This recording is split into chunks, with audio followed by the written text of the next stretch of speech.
Dear sisters and brothers, I would like to focus my talk today on the topic, the ABC to peace in present times.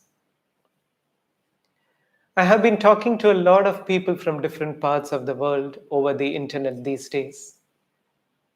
And the topic is always about the coronavirus pandemic.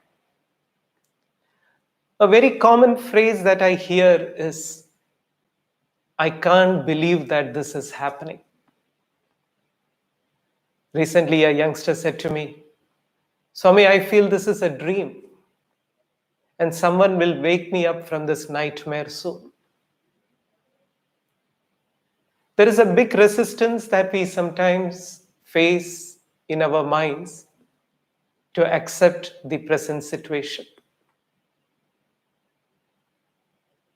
The A amongst this ABC is acceptance is a must. The Serenity Prayer, which is always worth contemplating and is especially important in today's times, is as follows. God, grant me the serenity to accept the things I cannot change, the courage to change the things I can, and the wisdom to know the difference. So we need to have the serenity to accept the things that we cannot change, and the courage to change the things that we can, and the wisdom to know the difference. I'm sure many of you have heard of the 5 stages that most human beings go through when they face grief in life or they face different situations. These 5 stages are denial, anger, bargaining, depression, and acceptance. Even with the alarm that rings in the morning, we go through these phases. There is first denial, that is, we turn the other way. Then comes the second phase, that is anger. We show our anger at the poor alarm clock, as if it set the time of the alarm. And then comes the bargaining phase, where we hit the snooze button and say, 2 more minutes. Then when it starts ringing again, there is that frustrated and depressed look on our face. And finally comes the acceptance to the fact that it is time to wake up. Later, we are so relieved that we woke up. Otherwise, we could have missed a flight or we could have missed an important meeting. The earlier the transition into acceptance, more will be the peace that we experience. We have to accept the present situation. There is no other way to it. This pandemic, I feel, is like a collective karma that the whole world is going through. Just like we cannot blame the alarm clock for the alarm that goes on in the morning, in a similar way, we cannot really play the blame game for the situation in hand. It is the fruit of our actions in a collective way that humanity is facing now. We have all learned in physics about how a wire gets heated when there is resistance to the current flowing through it. It can even catch fire when the resistance is high. This is true for any kind of resistance in life. Life gets heated up in suffering as we resist to situations that are there. Serenity comes when you trade expectations for acceptance. It automatically makes you settle. It automatically makes you feel quite calm and serene. Just would like to share an example from my travels to different parts of the world. Normally, when I go for talks, it's a very common occurrence that as I'm giving the talk, somebody's mobile phone will start ringing. Initially, I used to get very irritated as the sound, it disturbs your concentration, it disturbs the flow. But I found that that irritation doesn't just end there. It would spread in my mind, it would come in different forms of thoughts. I would start thinking, what kind of person he or she is? Shouldn't they have the decency to turn off the mobile when the talk is going on or put it on silent? People have become so insensitive nowadays. Then the mind would say, where is this world going towards? I somehow detected this formation of thoughts in my mind. And I said to myself, you are the one who is suffering from this negative chain of thought. The person whose mobile phone rang, he or she is sitting peacefully, not affected at all. Somehow you need to get over this negativity.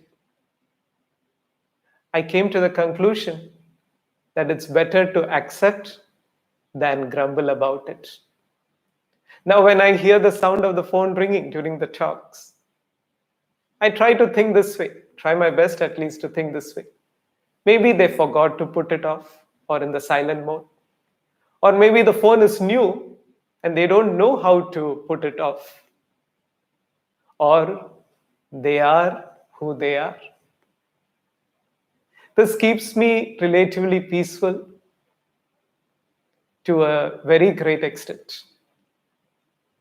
Dear sisters and brothers, may it be the sound of the mobile ringing that disturbs you, or may it be loss in business, may it be a job layoff, may it be chronic illness, or a massive crisis like this pandemic. Acceptance is the only way to find stability and equip ourselves to deal with it in the right way. Lord Krishna, in the Bhagavad Gita, he talks about the attitude of acceptance. He calls it prasada buddhi. There is a cessation of sorrow the moment the seeker becomes tranquil inside. The moment the mind becomes tranquil, there is cessation of sorrow. That's what the Lord says. And where does this tranquility come from? It comes from acceptance. Amma gives us a beautiful example.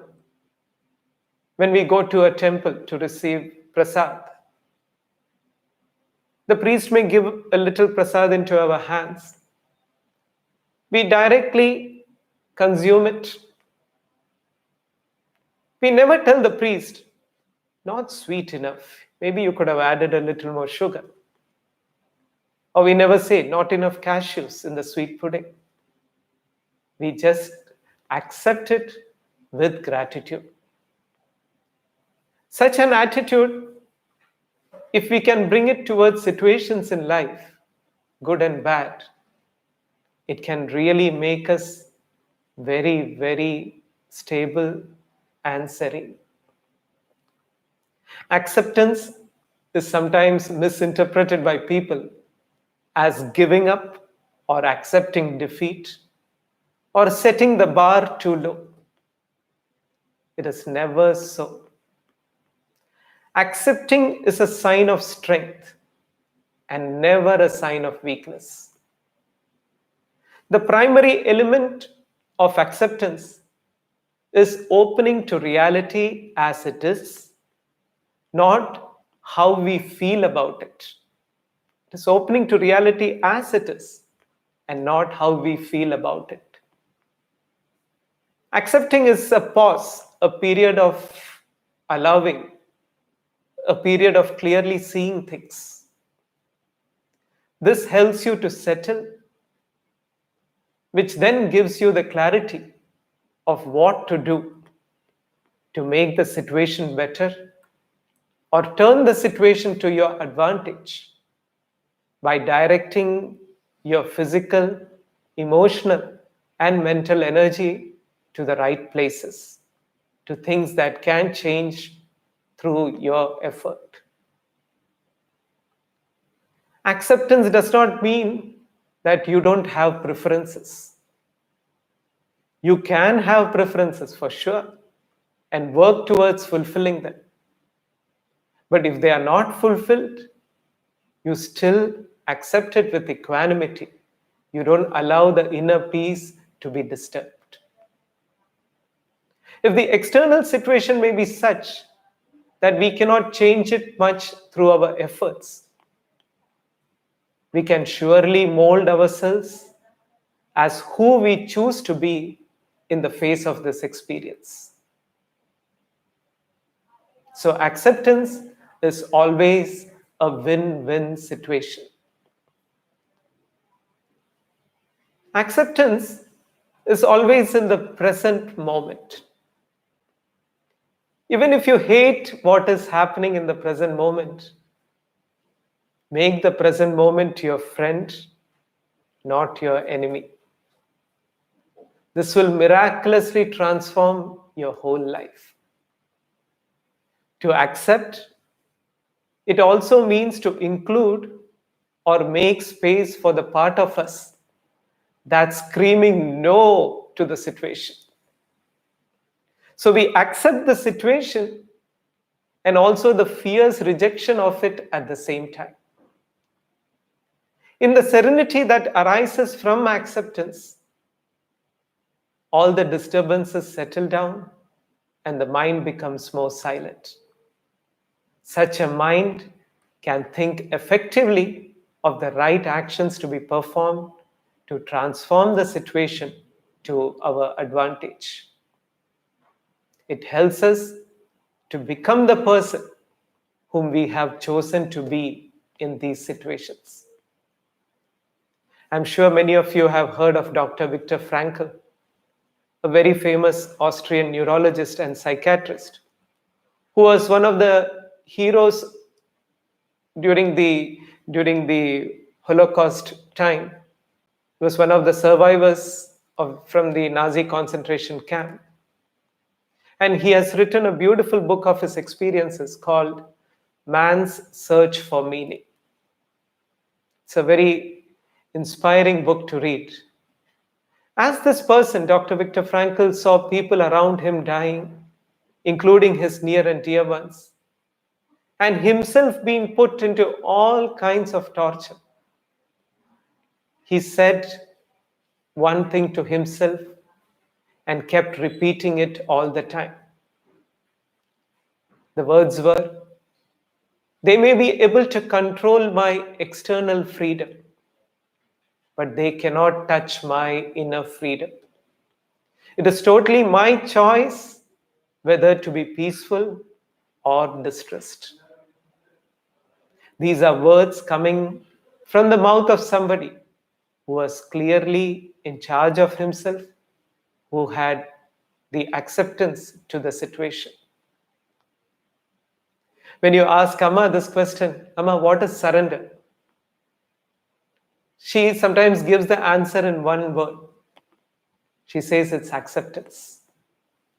It is acceptance of the pair of opposites in life. That is success and failure, joy and sorrow, pleasure and pain.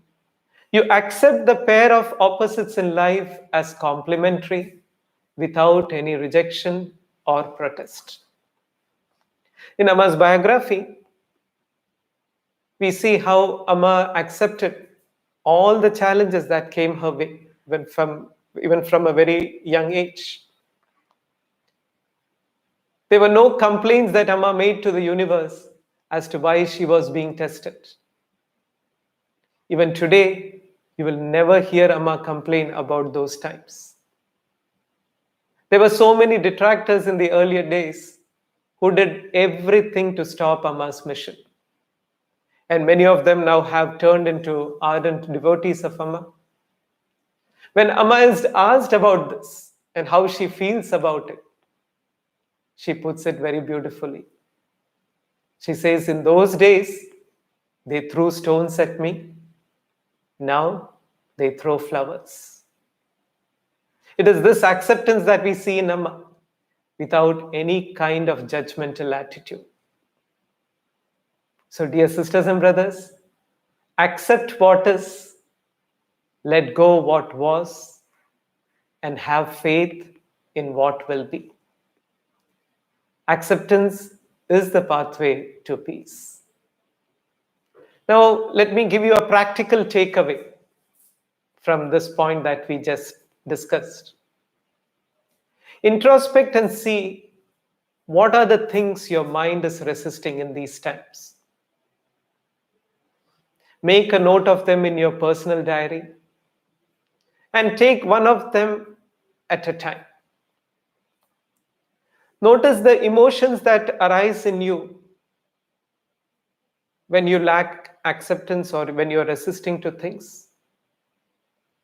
Now, try to see something good in what you are resisting, in the thing what you are resisting, or in the action that you are resisting. And being focused on the good, try to develop the acceptance. Just for example, maybe you're bored with my talk. The good thing is that you realize that your hearing is proper. Or you're tired with all the hand washing that you have been doing. It also means you have access to running water. Notice the emotions in you when acceptance has come in. The happiness that comes from acceptance is something that you can notice very tangibly. So, dear sisters and brothers, acceptance is a must. Coming to the B, be flexible to changes. We are in situations where we find ourselves having to bring so many changes into our lifestyle and to our attitudes. Let us not be stiff with our likes and dislikes. Let us learn to be more flexible with them. Have you seen the way the bodies of little children bend? They're totally flexible. They can take their legs around the neck. They can do all kinds of gymnastics. You can see sometimes little children even sucking their big toe, putting their leg around the neck. They have no problem in doing it. Try doing it after 40. You may be able to take your leg around your neck, but then to remove it, you may have to call an ambulance to take you to the hospital. As you get older, the body gets more and more stiff. And when a person dies, have you seen the way the body is? It's totally stiff. Dear sisters and brothers, flexibility is the companion of life, and stiffness is the companion of death. We Indians are very good in flexibility, at least in our head shake. You have seen this head shake that Indians do all the time. It's very confusing sometimes for people from the West. I'm always asked this question, what does it mean when you do this? Is it yes or is it no? I say, it can be both. It all depends on the situation. Let us not be so stiff in life which takes us away from the state of true joy. If we can be with the flow of life, there is nothing more joyful than that. Now, flexibility is not just external, but internal as well. It's the inner flexibility to likes and dislikes that helps us to be flexible outside with the things that we do. A flexible mindset is a relaxed mindset, and a stiff mindset is the opposite. You are always unhappy, anxious, and stressed. I remember an incident that happened after the tsunami. As most of you know, the ashram was also affected by the tsunami. And Amma was all the time, right from the time it happened, for months together, doing her best to help the victims of this natural disaster. And her contribution to help people regain their normal lives back has been enormous and so inspiring. And I'm so fortunate to be a witness to all that Amma was doing in those days. Amma directed the whole rescue and relief operations right from the time the tsunami happened. The university campus across the backwaters in Amrita, Puri, it became a relief camp, and thousands of people were brought there. When they reached the campus, Amma had made arrangements for everything. People who had lost all their belongings, they had a new set of clothes to wear. They had a bag of toiletries. They had hot food to eat. They had a mat to lie down. Amma made sure that all their needs were met right from the time they reached the university campus. The evening when the tsunami happened, I was helping with the tea distribution in the campus for the people who had reached the camp. There was a huge line of people to take the tea. When I served tea to one person, he took a few sips and then he made a very odd face. I asked him if there was any problem. He said to me, "Not enough sugar."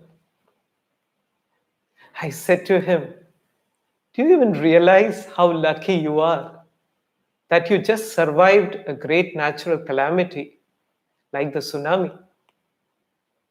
You have everything arranged here for you in a few hours' time.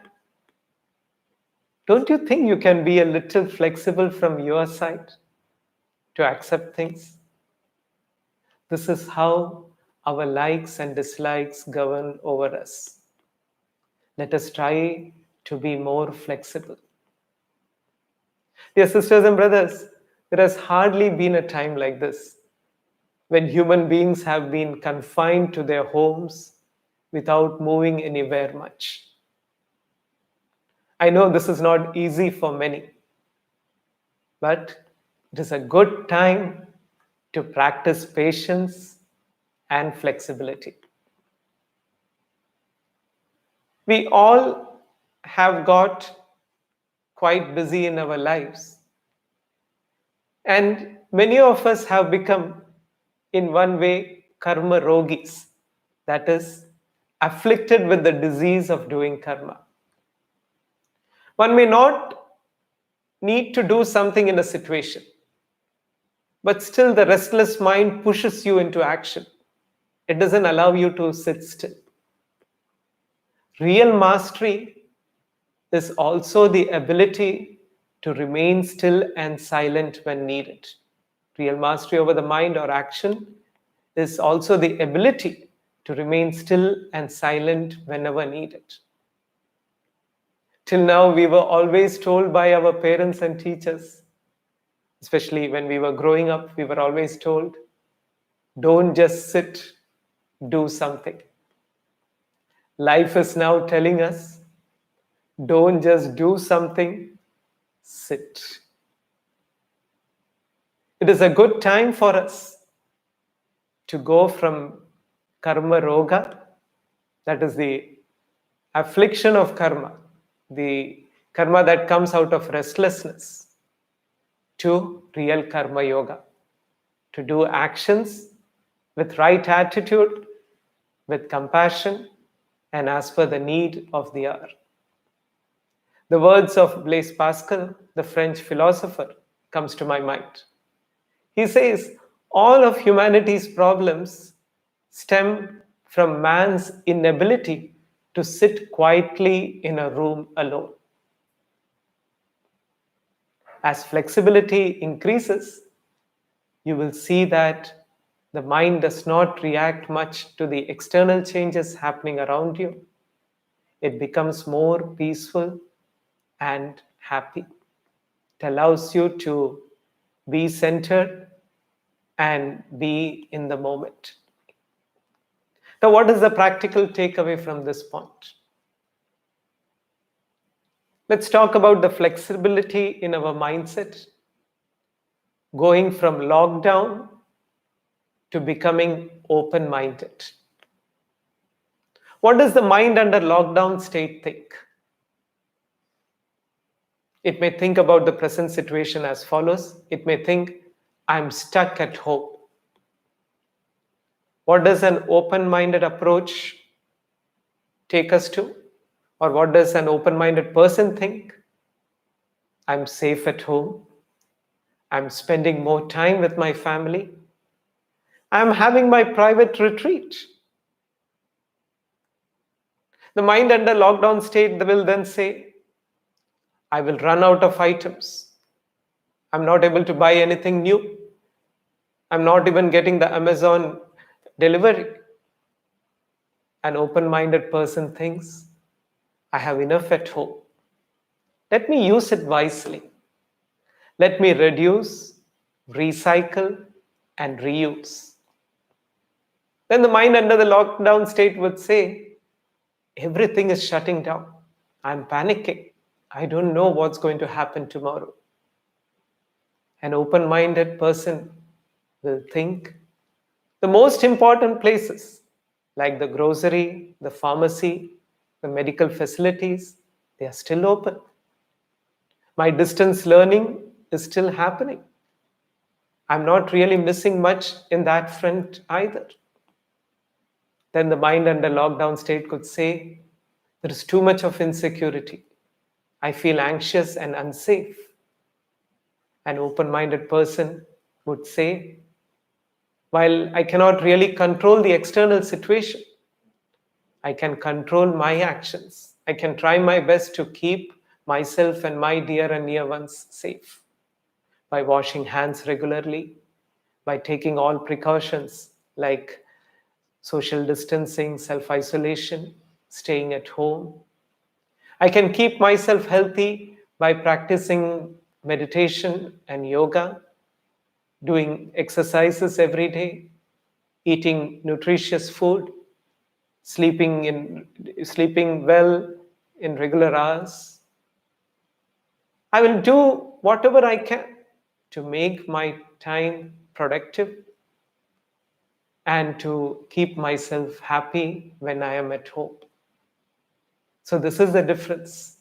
When we have flexibility in our thinking, you can see that the way we approach situations is very, very different. So the B is be flexible to changes. Coming to the C, convert challenges to opportunities. In today's times, we find so many people who are on the edge due to fear and anxiety. And sometimes they may spend time blaming situations, blaming countries, blaming governments, blaming health systems, blaming health workers, and sometimes even blaming God. On the other hand, you can find so many heroes emerging in these days, in these weeks, who have found ways to spread happiness to others. And through their actions, I'm sure they are making themselves happy as well. Challenges in life can either make us bitter or it can make us better. We have the freedom to choose. We need to take the choice. Do I want to become bitter or do I want to become better? Always remember that you're not a victim unless you decide to be. It all depends on how we use the circumstances in hand, how we use the time in hand. If we can use it well, we can convert these challenges into excellent opportunities of growth. These situations can really help us grow in wisdom and peace. For this, we need to focus ourselves on a higher goal. If we have a higher goal in life, you can see that it becomes much more easier for us to focus our mind on turning these challenges into opportunities. We'll see that no challenge can keep us in a lockdown state. I would like to give an example of one of the residents who lives in Amrita, Puri. She's from Germany. Her name is Andrea. Amma has given her the name Purnima. And due to many health complications, Andrea has been on the wheelchair for a long, long time, for many, many years now. But her focus on Amma and her will to serve is so amazing. She never allows her handicap to come in way of doing what she loves to do, which is to serve. In spite of all these handicaps, Purnima travels to all the places that Amma goes in India and abroad. During the programs, you can find her distributing tokens from her wheelchair. In Amrita Puri, sometimes you can find her in the hospital distributing the patient cards to the people who are assembled there. You can sometimes find her wheelchair tugging along a load of laundry from the washing area to the drying area, the area where the clothes of the visitors are washed. She may sometimes be helping in the transportation of these clothes to the drying area. It's so amazing to see the way she has been using all these all these challenges to grow into opportunities of service. Her love for Amma and the goal that she has to serve has made her such a happy person. In fact, when you look at her situation, you may think, oh my God, this is like a permanent lockdown. We are just in a few months of lockdown, and even with that, we are able to do so many things. But her situation is like a permanent lockdown.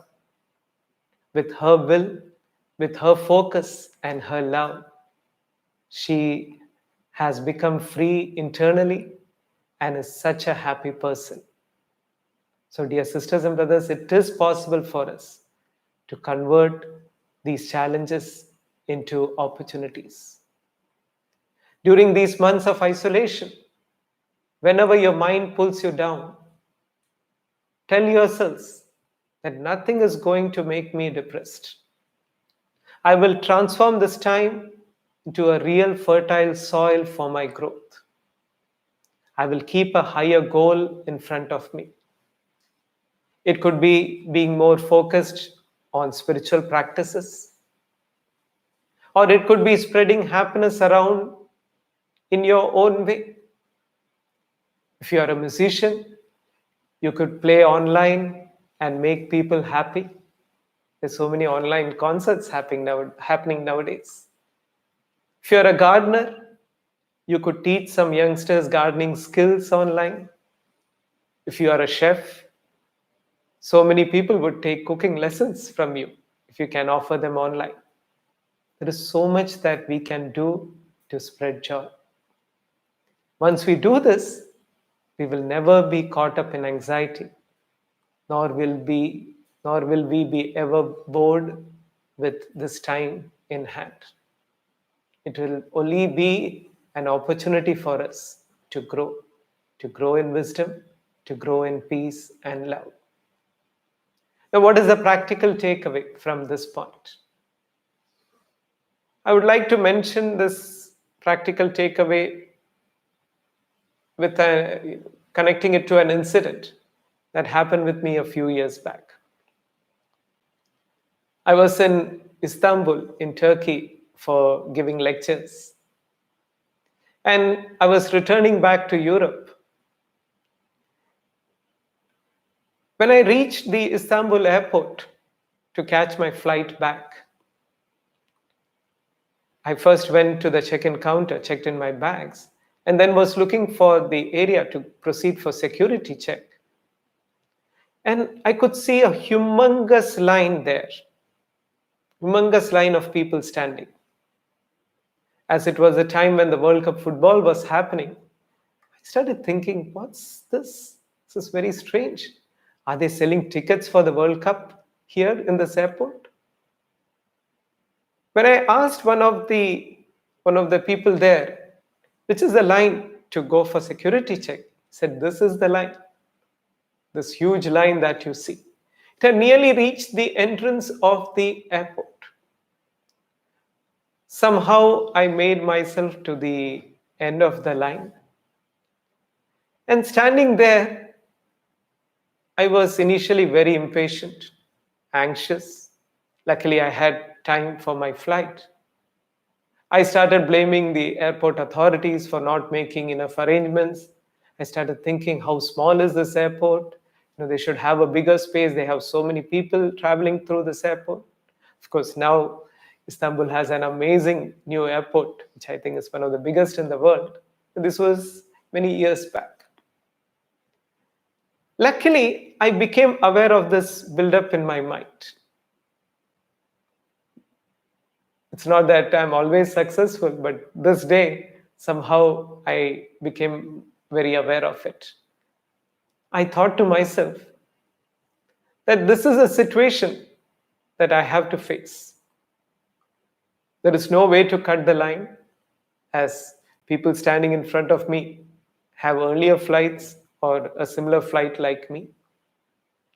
I can choose to either grumble and be anxious, be frustrated, or I can try to see what are the actions that will help me make the best use of this time in hand.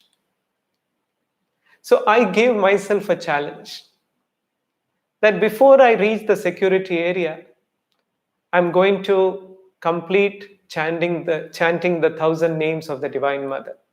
I took it as a challenge. And I started my chanting. I was chanting mentally, of course. And as the chanting progressed, I could hardly even feel the time passing. The line was steadily moving. But I did not feel bored, did not feel impatient, did not grumble. I became so focused on the chanting.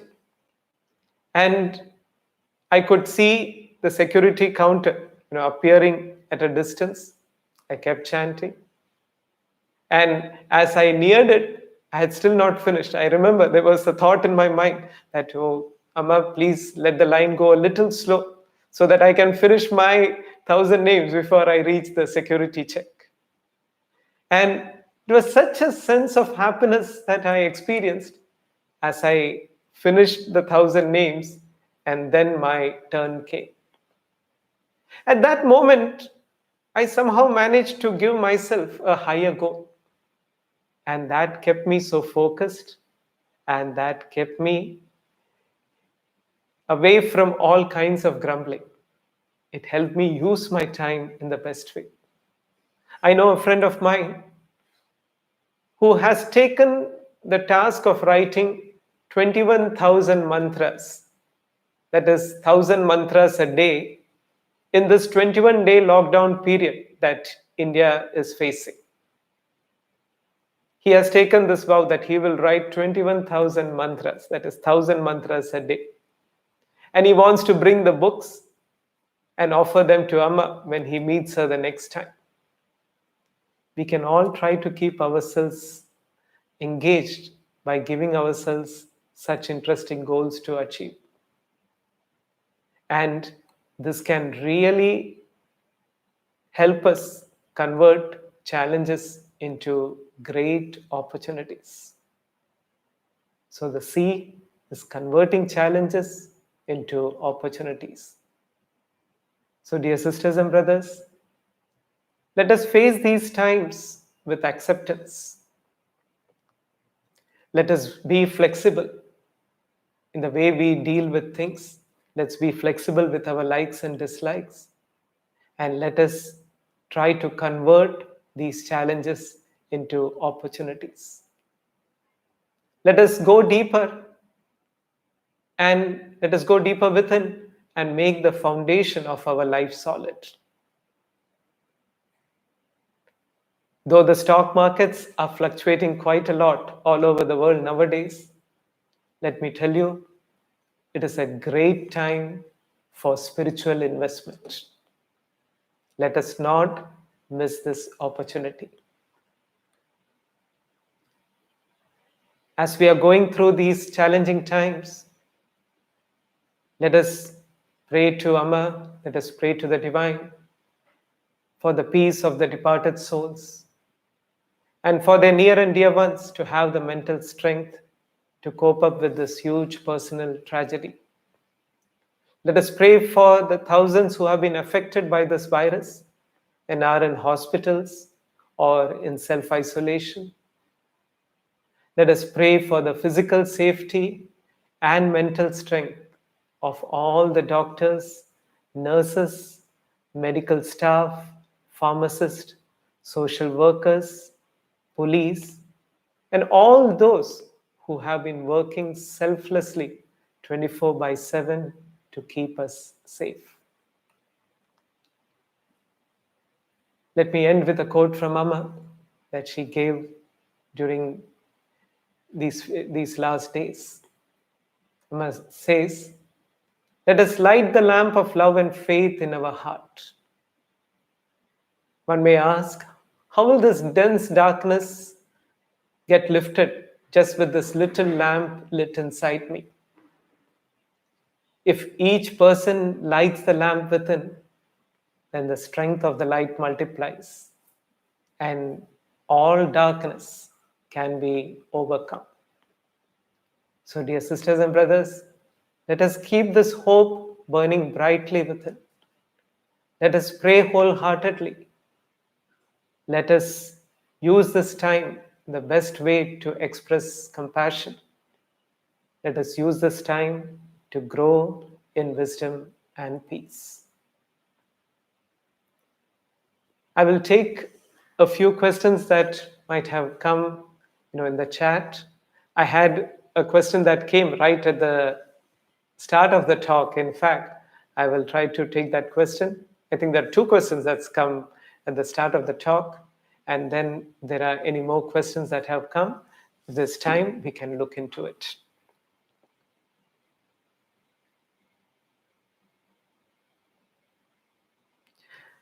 The first question.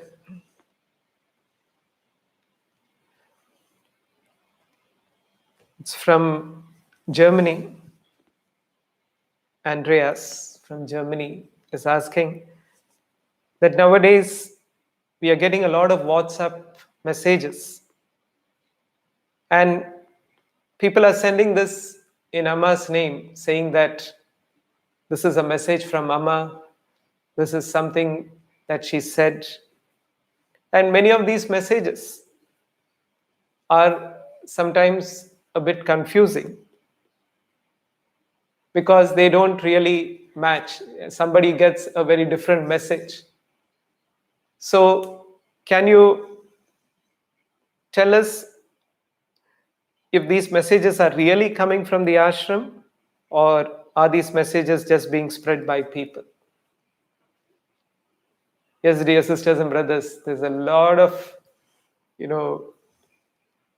activity happening over the internet. Lots of messages being circulated around, and many of these messages are circulated in Amma's name.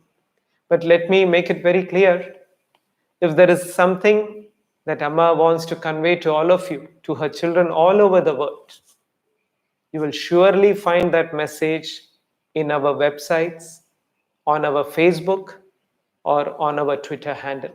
You will find those messages there.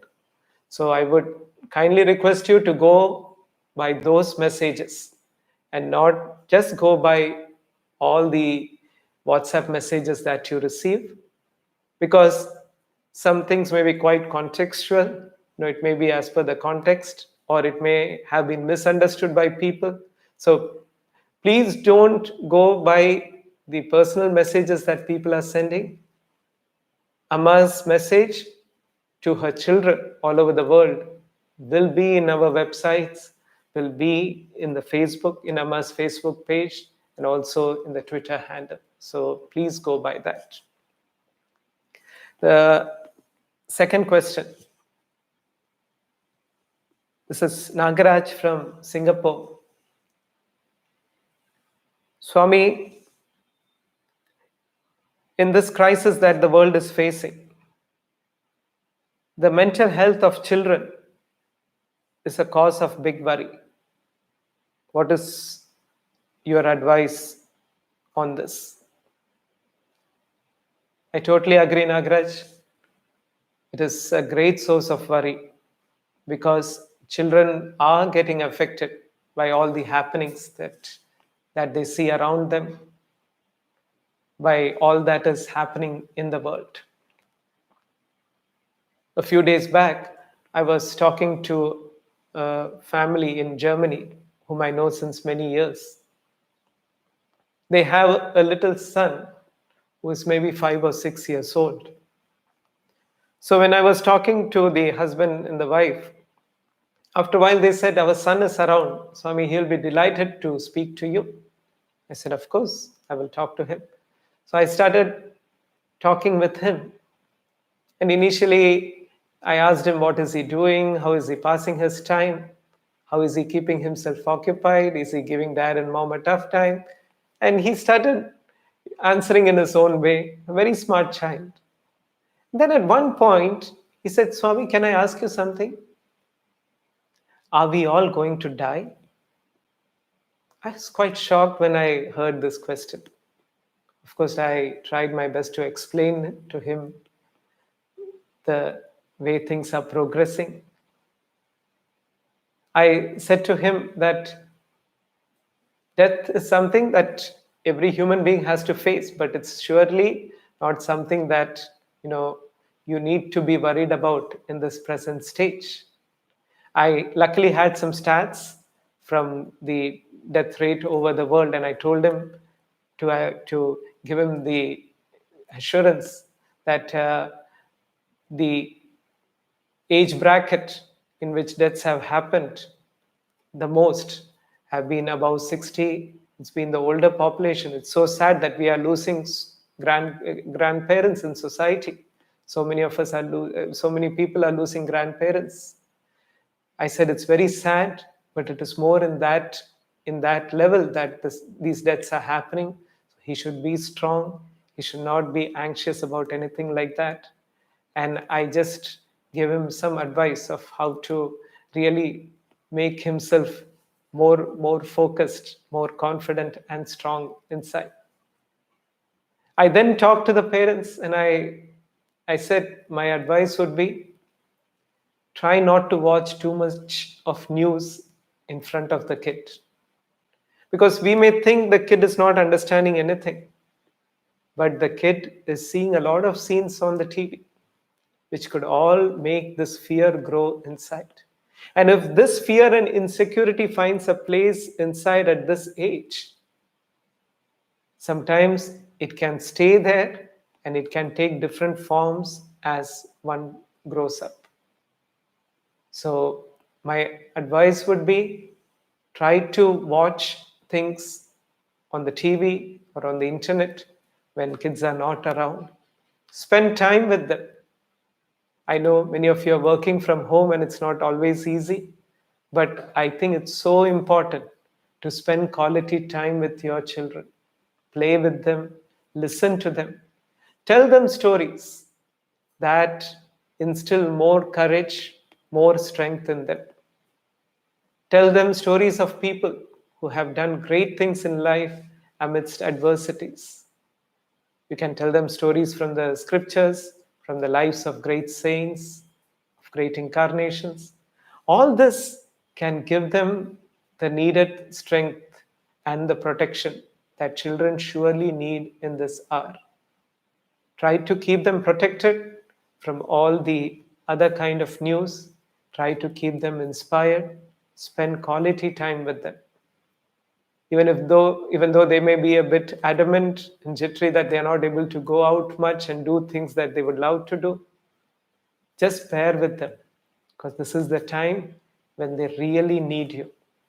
They need your love, they need your support and guidance. So let us not keep this away. The health of children is of utmost importance. Let me take the next question that's come.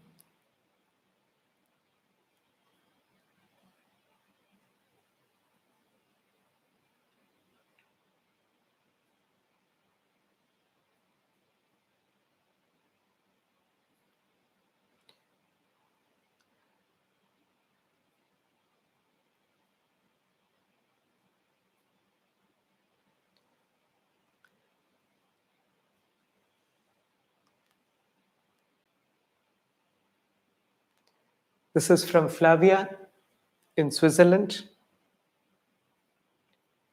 She says, Namaskar Swami, what is your advice to people who are sick at home?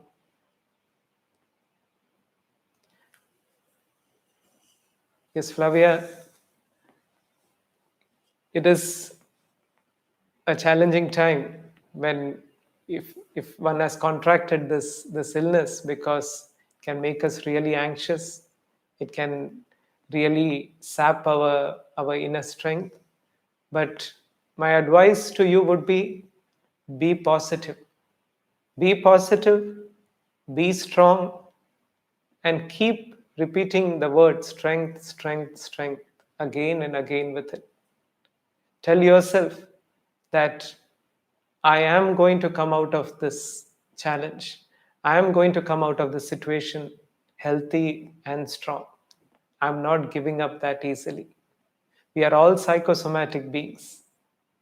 If the mind is strong, the mind is inspired, it will automatically have an effect on our body as well.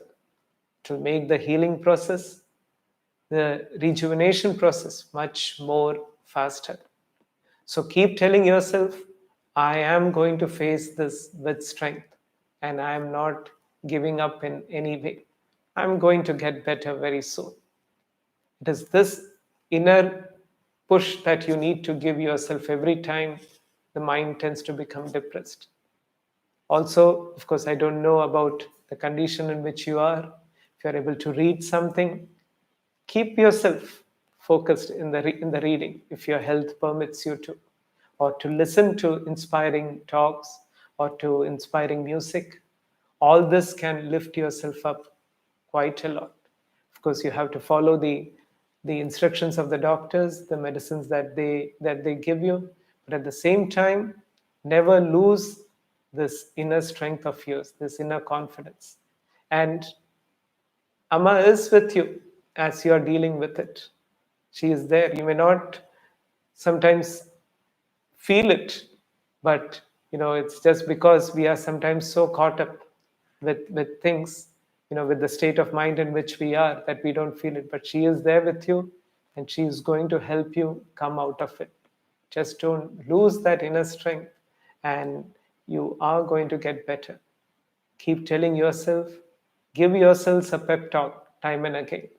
And it's very, very helpful in these situations. Our prayers are also there with you, that you recover in the fastest way possible, and you regain your complete health, and you are as cheerful and happy as always. There are a lot of questions, dear sisters and brothers, that have come in. I think to take a few hours to really complete them. Let us conclude today's session with the chanting of the mantra Om Loka Samasta Sukhino Bhavantu once again for 9 times.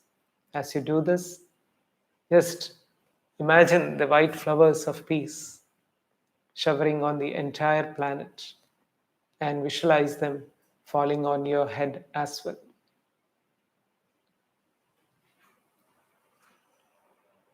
Om Loka Samasta Sukhino Bhavantu. Loka Samasta Sukhino Bhavantu. Loka Samasta Sukhino Bhavantu. Loka Samasta Sukhino Bhavantu. Loka Samasta Sukhino Bhavantu. Loka Samasta Sukhino Bhavantu. Loka Samasta Sukhino Bhavantu. Loka Samasta Sukhino Bhavantu. Loka Samasta Sukhino Bhavantu. Om Shanti Shanti Shanti. Om Shri Gurubhyo Namaha. Harihi Om.